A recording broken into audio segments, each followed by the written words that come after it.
শুভ বিকেল বন্ধুরা, আজকে আমরা আরেকটা অন্য জায়গায় যাচ্ছি, মাঠের উপর দিয়ে একজনের বাড়িতে। তো তোমরা দেখো এখানে পাশেই রজনীগন্ধার কি সুন্দর বাগান দেখো করেছে, রজনীগন্ধা ফুলের চাষ করেছে, তার পাশে এখানে গাঁদা ফুলের চাষ করেছে।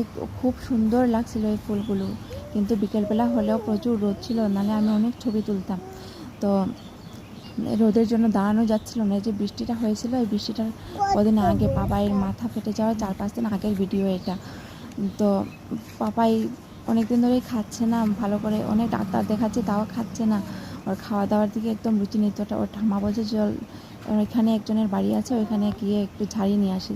আমি ঝাড়পোকা এসবে বিশ্বাস করি না, তাও সন্তানের ভালোর জন্য যে যেটা বলে সেটা মানতে হয়। যে আমার ছেলেটা যদি একটু ভালো থাকে, একটু ভালোভাবে খাওয়া দাওয়া করে, এটা সব মায়েরাই চায়।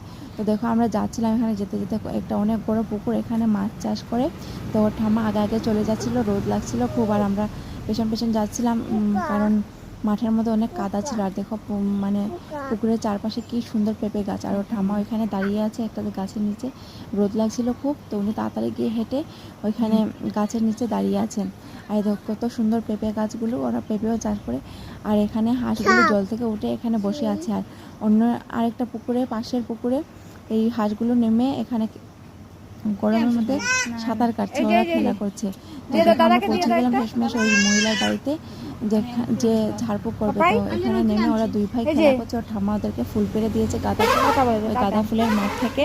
তো আমরা ওইখানে মানে খুব গরম ছিল, মানে অনেকক্ষণ বসেছিলাম, বসে তারপর আমি তো পুরো ঘেমে মানে একাকার হয়ে গেছি, বিশাল গরম লাগছিল। তো একটু সময় বসে টসে আমরা পাপাইকে ঝাড়িয়ে আমরা চলে এসেছি। এখানে পাশে কাঁঠাল দেখে দেখো, পাপাই বলছে কাঁঠাল কাঁঠাল, শুধু পাকা পাকা কথা, খাওয়া দাওয়ার নামে একদম মানে নামই নেই ওর। তো দেখো তারপর আমরা ওকে ঝাড়িয়ে আমরা চলে এসেছি।